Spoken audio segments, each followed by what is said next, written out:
வணக்கம் வியூவர்ஸ், இன்றைக்கி நம்ம பார்க்க போகிறது வல்லாரை கீரையை வச்சு 3 ரெசிபி பண்ண போகிறோம். என்னென்னு பார்க்கலாம் வாங்க. ஃபஸ்ட்டு தோசை பார்க்கலாம்.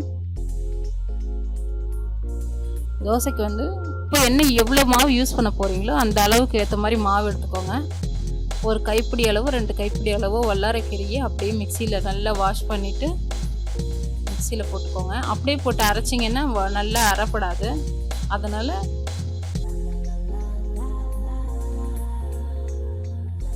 கொஞ்சம் அந்த இலையோட ஒரு கை மாவு ஊற்றிக்கோங்க. மாவு ஊற்றிட்டு அரைச்சிங்கன்னா நல்லா நைஸாக வந்துடும். உங்களுக்கு தோசையில் தெரியாது. பாருங்கள், நல்லா அரைச்சிருச்சு.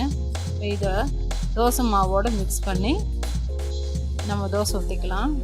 நல்லா கரைச்சிருங்க. உங்களுக்கு தோசை பதத்துக்கு அது எவ்வளோ தண்ணி தேவையோ அது போட்டுக்கோங்க. ஒரு வேளைக்கு என்னமோ அப்போதைக்கு அப்போ கலந்துக்கோங்க. கலந்து ஃப்ரிட்ஜில் வச்சிங்கன்னா நல்லா இருக்காது. ஒரு வேளைக்கு என்ன தேவையோ அந்த அளவுக்கு கரைச்சிக்கோங்க. நான் கீரை இந்த மாவு கம்மியாக தான் போட்டிருக்கேன். ஏன்னா எனக்கு வித்தியாசம் தெரியக்கூடாதுன்றதுக்காக நான் அப்படியே கொஞ்சமாக கரைச்சிருக்கேன். உங்களுக்கு தோசை க்ரீன் கலரில் வேணும்னா இன்னும் வல்லாரை கீரையை குவான்டிட்டி ஜாஸ்தி பண்ணிக்கலாம். இந்த மாதிரி கம்மியாக நீங்கள் கொஞ்சமாக போட்டிங்கன்னாக்கா தோசை கலரே சேஞ்ச் ஆகாது, நார்மல் தோசை மாதிரியே இருக்கும். பாருங்கள், நல்ல கிறிஸ்பியாகவும் இருக்கும். அடுத்தது நம்ம பார்க்க போகிற ரெசிபி வல்லாரை கீரையை வச்சு ஒரு துவையல் பண்ண போகிறோம். அதுக்கு தேவையான பொருட்கள் வல்லாரை கீரை உங்களுக்கு எவ்வளோ குவான்டிட்டி வேணுமோ அந்த அளவுக்கு எடுத்துக்கோங்க. இதுக்கு கருப்பு உளுந்து ரொம்ப நல்லாயிருக்கும். கருப்பு உளுந்து எடுத்துக்கலாம். வரமிளகா ஒரு 15 மிளகா எடுத்திருக்கேன்.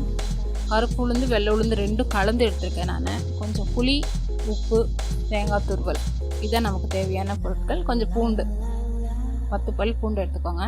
ஃபஸ்ட்டு எண்ணெய் ஊற்றிட்டு எல்லா இன்க்ரீடியண்ட்டும் 1 by 1 போட்டு எல்லாத்தையுமே நம்ம ஃப்ரை பண்ணிக்க போகிறோம். பூண்டு வதக்கிக்கலாம். வல்லாரைக்கீரை உங்களுக்கு ஞாபக சக்திக்கு ரொம்ப யூஸ்ஃபுல்லாக இருக்குங்க. அதே மாதிரி நரம்பு சம்மந்தப்பட்ட எல்லா நோய்க்கும் இது ரொம்ப நல்லது. இது கண்டிப்பாக மருந்து இல்லை, இதுவும் ஒரு உணவு தான். ஆனால் நம்மளோட வாரத்தில் 1 முறையோ 2 முறையோ நம்மளோட சாப்பாட்டில் இதுவும் ரெகுலராக வச்சுக்கிட்டா எல்லாத்துக்குமே நல்லது தான். நல்லா ஃப்ரை பண்ணிக்கோங்க. வரமிளகா போட்டு வறுத்துக்கலாம். உப்பு, புளி எல்லாத்தையும் ஒன்றா சேர்த்து நல்லா ஃப்ரை பண்ணிக்கலாம். இந்த துவையல் ரசம் சாதம், தயிர் சாதத்துக்கும் ரொம்ப நல்லாயிருக்கும். இதையே அப்படியே சாதத்தில் போட்டு சாப்பிட்டாவும் ரொம்ப நல்லாயிருக்குங்க. ட்ரை பண்ணி பார்த்து எப்படி இருக்கு சொல்லுங்கள். அப்படியே கொஞ்சம் வல்லாரை கீரை போட்டு லைட்டாக வதக்கிக்க போகிறோம். ரொம்ப நேரம் இது கருகிற மாதிரிலாம் விட்டுறக்கூடாது. அதனால் லைட்டாக அந்த ஈரப்பதம் போகிற அளவுக்கு வறுத்தா போதும், வதக்கினா போதும். நல்லா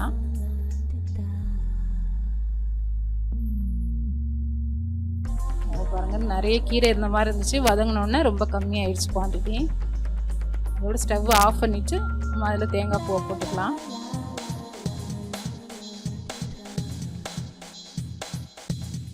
துருவி வச்சுட்டு தேங்காய் போட்டு அதையும் நல்லா மிக்ஸ் பண்ணி விட்டுக்கோங்க.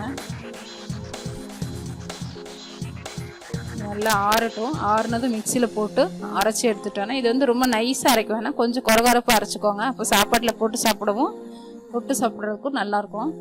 கொரகொரப்பாக அரைச்சிக்கிட்டா நம்ம வல்லாரைக்கீரை துவையல் ரெடி. இதில் நீங்கள் கொஞ்சம் கூட ஒரு கசப்புத்தன்மை எதுவுமே தெரியாது. நார்மல் நம்ம கொத்தமல்லி புதினா மாதிரி தான் இருக்கும். இது செஞ்சு பார்த்துட்டு சாப்பிட்டுட்டு எப்படி இருக்குன்னு கமெண்ட்ஸில் சொல்லுங்கள். போட்டுக்க மிக்சியில் நல்லா ஆறிடுச்சு. இப்போ மிக்சியில் போட்டு அரைச்சிக்கலாம். நம்ம வல்லாரை துவையல் ரெடி ஆயிடுச்சு. துவையலாக இருக்கிறதால நம்ம தாளிக்காமல் அப்படியே வச்சுக்கலாம். நீங்கள் உங்களுக்கு தாளிக்கணுன்னா தாளிச்சிட்டு கொஞ்சம் பெருங்காயம் போட்டு தாளிச்சிட்டிங்கன்னா நல்லாயிருக்கும். அடுத்த ரெசிபி நம்ம பார்க்க போகிறது வல்லாரைக்கீரையை வச்சு ஒரு சட்னி பண்ண போகிறோம். அதுக்கு வல்லாரைக்கீரை ஒரு 2 கைப்பிடி எடுத்திருக்கேன். தக்காளி 2, கடலைப்பருப்பு 1 ஸ்பூனு, உளுந்து 2 ஸ்பூன் எடுத்திருக்கேன். உப்பு, ஒரு கைப்பிடி அளவுக்கு சின்ன வெங்காயம், ஒரு 12 வரமிளகா, கொஞ்சம் தேங்காய் துருவல், ஒரு 10 பல் பூண்டு எடுத்திருக்கேன். எப்படி செய்யலான்னு பார்க்கலாம் வாங்க. ஃபஸ்ட்டு ஒரு தவாவில் எண்ணெய் வச்சுக்கோங்க. எண்ணெய் ஊற்றிட்டு எல்லா இன்க்ரீடியண்ட்டும் 1 by 1 போட்டு நம்ம எல்லாத்தையும் நல்லா ஃப்ரை பண்ணிக்க போகிறோம். பருப்பு ஃபஸ்ட்டு போட்டுக்குவோம். கடலைப்பருப்பையும் உளுத்து பருப்பையும் நல்லா ஃப்ரை பண்ணிக்குவோம்.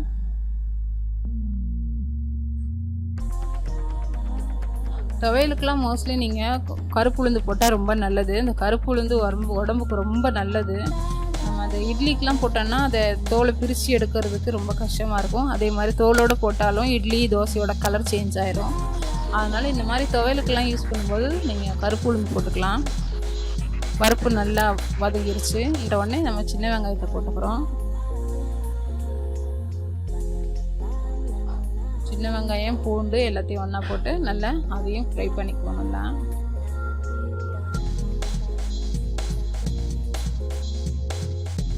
வல்லாரையை நம்ம ஒரு மருந்து மாதிரி எடுத்துக்காமல் அதையும் ஒரு ஃபுட்டோடு சேர்ந்து, ஒரு கீரை எப்படி டெய்லி சாப்பிட்றோமோ அதே மாதிரி இதையும் வாரத்தில் 2-3 நாளைக்கு ரெகுலர் நம்மளோட ஃபுட்டோடு சேர்ந்து இருக்க மாதிரி பார்த்துக்கலாம். வல்லாரை குழந்தைங்களுக்கு ரொம்ப ரொம்ப நல்லது. அதே சமயத்தில் இந்த நரம்பு சம்மந்தப்பட்ட எல்லா வியாதிக்கும் இது ரொம்ப நல்லது. அதே மாதிரி நரம்புகள் ஸ்ட்ராங் ஆகிறதுக்கு எல்லாத்துக்குமே இந்த வல்லாரை ரொம்ப நல்லதுங்க. உடம்புக்கு குளிர்ச்சியும் கூட. அதனால இது நம்ம சாப்பாட்டில் வாரத்துக்கு 2 நாளோ 3 நாளோ எப்படியோ ஒன்று, ஒரு தோசையாவோ துவையலாவோ சட்னியாவோ ஏதோ ஒரு வகையில் நம்ம சேர்த்துக்கணும். தக்காளியும் போட்டு நல்லா வதக்கிடலாம்.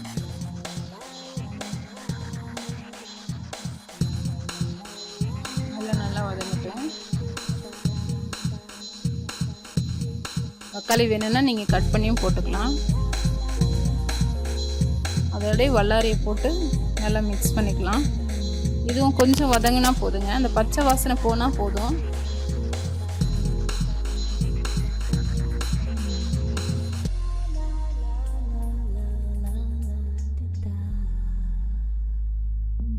ஸ்டவ் ஒரு சின்னதாக வச்சே நீங்கள் எல்லாம் செய்யுங்க, இல்லைன்னா தீஞ்சிரும். பாருங்கள், இது போட்ட கீரை ரொம்ப அப்படியே குவான்டிட்டி கம்மியாகிடுச்சு வதங்கின உடனே. இந்த வல்லாரை நீங்கள் கீரையை பார்த்தீங்கன்னாவே தெரியும், அதோட ஷேப்பே நம்ம மூளை ஷேப் மாதிரியே இருக்கும். மூளையோட ஷேப் என்ன மாதிரி இருக்குமோ அதே மாதிரி இந்த இலையோட ஷேப்பும் அதே மாதிரி இருக்கும். அதனால் இது ரொம்ப மூளை சம்மந்தப்பட்ட எல்லா வியாதிக்கும் இது சாப்பிட்லாம். இதோடைய கல்லுப்பையும் தேங்காயும் சேர்த்துக்கிறோம்.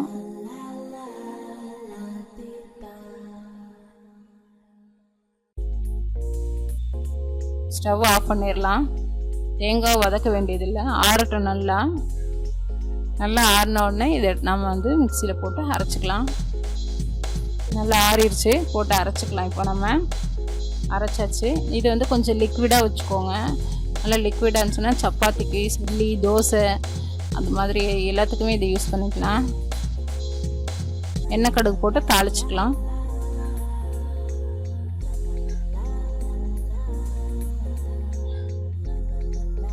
அவ்வளோதாங்க, நம்ம வல்லாரை சட்னி ரெடி ஆகிடுச்சு.